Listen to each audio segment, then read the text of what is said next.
Hello guys.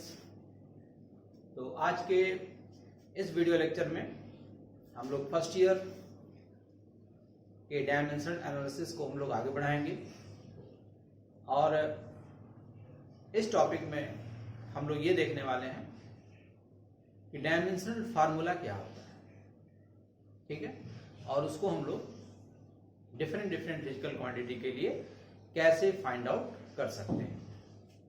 तो शुरू करिए।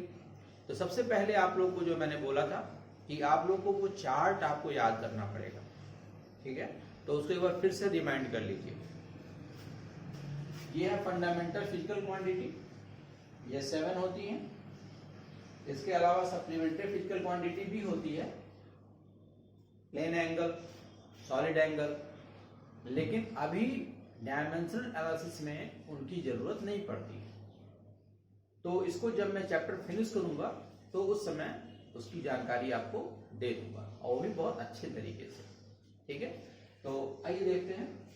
तो ये mass, length, time, electric current, thermodynamic temperature, क्योंकि अब हम सिर्फ टेम्परेचर का यूज नहीं करते हैं, अब हम लोग वर्ड यूज करते हैं thermodynamic temperature, amount of substance, luminous intensity. इसके एसआई यूनिट क्रॉसमॉर्निंग दिए हुए हैं आपके, KG, metre, second, ampere, kelvin, mole और कैंडिला, और इसके रिस्पेक्टिव सिंबल्स, ठीक है ना। तो ये जो सिंबल है कुछ हम यहां से लेंगे, जैसे मास एम से शुरू होता है ना, तो सिंबल इसका कैपिटल एम दिया जाएगा। लेंथ कैपिटल एल से शुरू है तो सिंबल इसका एल से दिया जाएगा। टाइम टी से शुरू है, कैपिटल टी, और बाकी लोगों को हम इसके यूनिट से लेके चलते हैं। तो जैसे एम्पियर है यहाँ पे तो ए से दिया जाएगा, केल्विन है तो के से दिया जाएगा, मोल है तो MOL से लिख देना है, और कैंडेला है तो CD लिख देना है, ठीक है। तो अब हम लोग देखते हैं कि डायमेंशनल फार्मूला क्या होता है।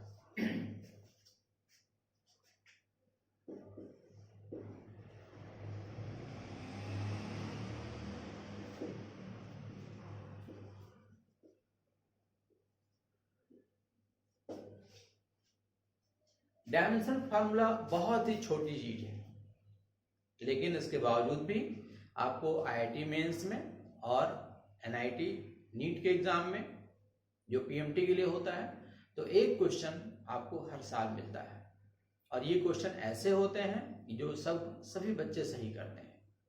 तो उम्मीद करेंगे कि आप भी जब अच्छी तरीके से ट्रेंड हो जाए तो इस क्वेश्चन को आपको नहीं छोड़ना है।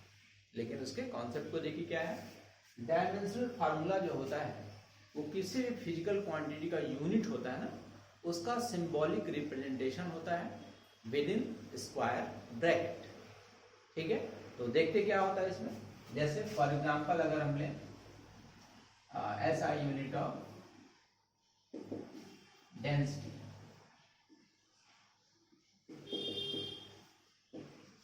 तो डेंसिटी का फार्मूला है मास डिवाइडेड बाई वॉल्यूम, ठीक है। मास का ये हो जाता है केजी, वॉल्यूम का होता है मीटर क्यूब, और इसी को हम लोग ऐसे लिख देते हैं केजी मीटर पे -3, ठीक है ना। तो केजी किसका, मास का, और मीटर किसका, लेंथ का, ठीक है। ध्यान दीजिए, केजी किसका यूनिट है, मास का, मीटर किसका यूनिट है, लेंथ का। यानी यूनिट में जो चीजें आती हैं उनकी क्रॉसपॉन्डिंग फिजिकल क्वांटिटी क्या है, ठीक है ना। अब आइए देखिए, अब मास का सिंबल क्या है, m, और लेंथ का सिंबल क्या है, l। अब इसको हम लोग इसमें कन्वर्ट कर देंगे, मास की जगह पे हम लोग m दे देंगे, इसके ऊपर पावर क्या है 1, लेंथ की जगह पे हम क्या दे देंगे l, इस पर पावर क्या है -3, और यहाँ पे हम आ जाएंगे m, l पे -3, और यहाँ पे टाइम का डायमेंशन नहीं है, यानी डेंसिटी टाइम पे डिपेंड नहीं करती है, तो यहाँ पे t का वैल्यू, कैपिटल T का जो वैल्यू होगा उसको क्या ले लेंगे 0, ठीक है ना। तो ये हो जाएगा, बड़े आराम से आप लिख पाओगे क्या, डायमेंशनल फार्मूला ऑफ डेंसिटी, ठीक है ना। तो ये इतना आसान होता है। Dimensional formula of density. Simple, ठीक है। इसका मतलब क्या हुआ? इसका मतलब ये हुआ कि किसी फिजिकल क्वांटिटी में जो भी fundamental unit, fundamental physical quantity include होती हैं, तो उनका सिंबॉलिक रिप्रेजेंटेशन हम करते हैं, ठीक है ना। उनका सिंबॉलिक रिप्रेजेंटेशन करते हैं विद इन स्क्वायर ब्रैकेट। तो इसी को हम लोग बोलते हैं डायमेंशनल फार्मूला, ठीक है। तो आइए और एक देखते हैं एग्जांपल में। जैसे मान लीजिए फोर्स, तो फोर्स का तो ऐसा यूनिट आप लोग पढ़ते हो न्यूटन, ठीक है ना। लेकिन न्यूटन में यानी फोर्स में कौन कौन सी फिजिकल क्वांटिटी इन्वॉल्व है, तो उसको हम लोग फार्मूले से देख पाएंगे, ठीक है ना। तो फार्मूला F बराबर m इंटू ए, ठीक है। अब इसमें देखिए m का मतलब kg, और ये एक्सेलरेशन है, तो एक्सेलरेशन का मतलब होता है मीटर पर सेकेंड स्क्वायर, मीटर पर सेकेंड स्क्वायर। और इसको हम सही करेंगे तो kg इंटू मीटर और सेकेंड पे -2, ठीक है। यानी आपने इसमें पता कर लिया कि इस पर्टिकुलर फंडामेंटल फिजिकल क्वांटिटी में कौन कौन सी फंडामेंटल यूनिट्स इन्वॉल्व हैं। तो इसको पता करने का सबसे अच्छा तरीका होता है कि उस फार्मूले को आप लिखें, ठीक है। कभी भी डायमेंशनल फार्मूला को आपको याद नहीं करना है, ठीक है। और इसको इस तरीके से प्रैक्टिस में लाना है कि आप फार्मूले से इसको आगे बढ़ें, ठीक है।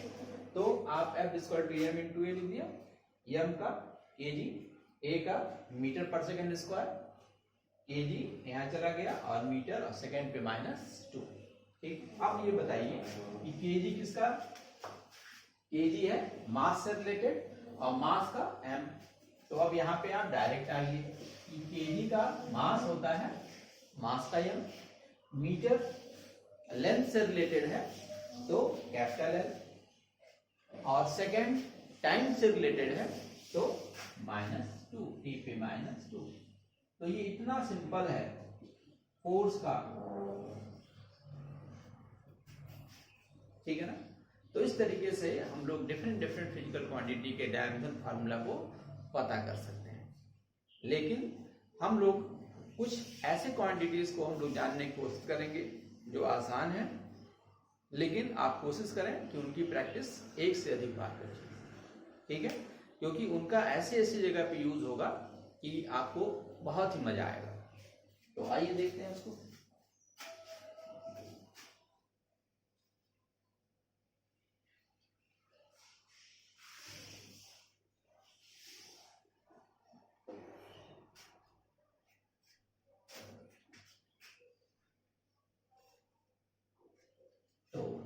यहाँ पे सारी फिजिकल क्वांटिटी हम ले रहे हैं, फिजिकल क्वांटिटी, और यहाँ पे उनका SI यूनिट हम लेंगे, और यहाँ पे उनका हम लोग डायमेंशनल फार्मूला लेंगे, ठीक है ना। यहाँ पे PQ मतलब फिजिकल क्वांटिटी, और ये system of international units SIU जिसका नाम है, ठीक है। और DF का मतलब है डायमेंशनल फार्मूला, ठीक है। तो शॉर्ट फॉर्म में लिखने से बोर्ड पे थोड़ी मेरी जगह बच जाती है, ठीक। तो सबसे पहले हम क्वांटिटी लेंगे सिंपली मास। तो मास का क्या हो जाएगा आपका kg, और मास का कैपिटल M, और इसको हम लोग लिखेंगे ऐसे m पे 1, L पे 0, T पे 0, ठीक है। तो ये इसका सिंपल फॉर्म है, ये इसका डायमेंशनल फार्मूला है, ठीक है ना। क्योंकि डायमेंशनल फार्मूले में ध्यान रखिए कि आपको in terms of m, l और t लिखना होता है, ठीक है, विद इन स्क्वायर ब्रैकेट, ठीक है। आप इसका डिफिनीशन भी आप बना सकते हो, ठीक है। डायमेंशनल फार्मूला का डिफिनीशन क्या होगा? It is representation of unit of a physical quantity in terms of their symbolic representation with in square bracket. तो ये इसका एक सिंपल सा फार्मूला भी हो सकता है, ठीक है। आप लोग इसको आराम से सुन करके आप कॉपी पे नोट डाउन कर लीजिए। सेकंड लेंथ का मीटर होगा, और ये L आएगा, लेकिन जब इसको हम डायमेंशनल फार्मूले में कन्वर्ट करेंगे तो m इसमें नहीं है तो m पे 0 दे दिया, l और t पे 0 दे दिया, ठीक है। फिर इसके बाद आ जाएगा एरिया। एरिया का ऐसा यूनिट मीटर स्क्वायर होता है, तो ये l स्क्वायर हो जाएगा और ये चला जाएगा m पे 0, l स्क्वायर, e पे 0। फोर्थ में आ जाएगा आपका वॉल्यूम। वॉल्यूम का ऐसा यूनिट क्या होता है, मीटर क्यूब, तो ये l क्यूब हो जाएगा और इसको हम ले जाएंगे m पे 0, l क्यूब, t पे 0। उसके बाद आप आ जाइए 5 में डेंसिटी, तो ये हो जाएगा केजी मीटर, -3 हो जाएगा ये, और केजी का मतलब m, मीटर का मतलब माइनस l पे 3, ये हो जाएगा m, l पे -3, t पे 0, ठीक है। 6 क्वांटिटी आपकी आ जाएगी टाइम। टाइम का सेकेंड, और यहाँ पे सिर्फ t आएगा, यहाँ पे m नहीं है तो m पे 0 कर देंगे, l पे 0 कर देंगे और t पे 1 आ जाएगा। उसके बाद आ जाएगा आपका वेलोसिटी। वेलोसिटी कैसा यूनिट, मीटर पर सेकेंड। पर सेकेंड में सेकेंड ऊपर गया तो सेकेंड इनवर्स हो जाएगा, तो ये मीटर का l और t का टाइम, और ये -1, m नहीं है तो 0, l t -1। एक्सेलरेशन,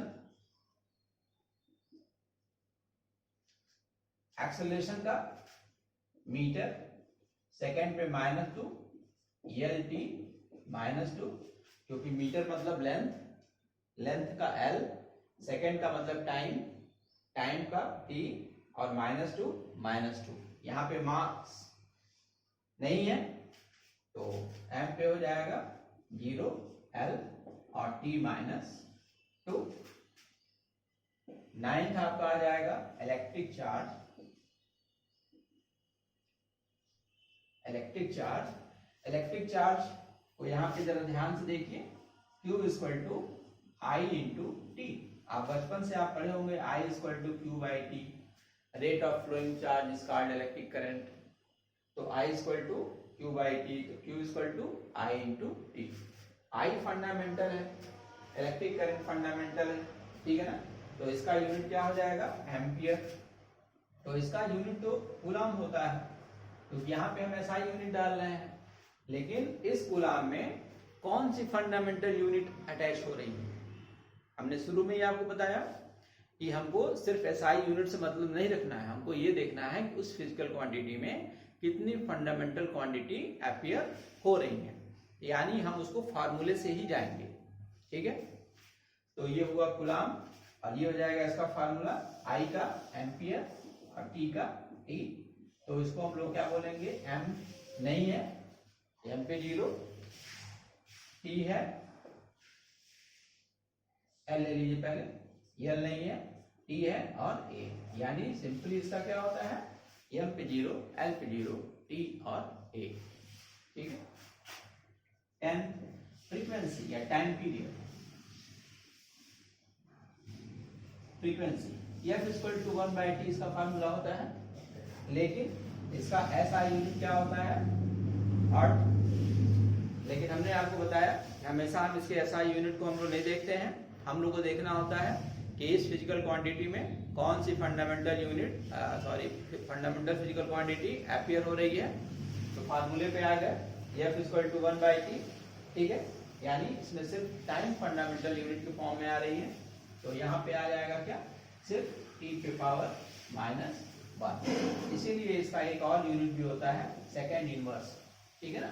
लेकिन हर्ट्ज ऐसा यूनिट है, सेकेंड इनवर्स ऐसा यूनिट नहीं है, ठीक है, वो उसका एक अनदर यूनिट है, ठीक। तो ये अब इसको फार्मूले में कन्वर्ट करो, तो m नहीं है, m पे 0, l नहीं है, l पे 0 और t पे -1, ठीक है। तो ये जो 1 से लेकर के 10 तक आपको मैंने क्वांटिटी बताई, ठीक है, इन्हीं का यूज आपको बार बार करना पड़ेगा। हमेशा, ठीक है ना। जब भी कुछ आप करेंगे इन्हीं 10 क्वांटिटीज का, ये भले आपको आसान दिख रहा है, लेकिन आप जब आगे डायमेंशनल फार्मूला पढ़ोगे तो आप देखोगे कि इसके कितने वंडरफुल यूजेस हैं। तो उम्मीद करते हैं कि आपको ये पर्टिकुलर टॉपिक समझ में आया होगा। अगर समझ में आए तो लाइक कीजिए, शेयर कीजिए और सब्सक्राइब कीजिए। Thank you very much.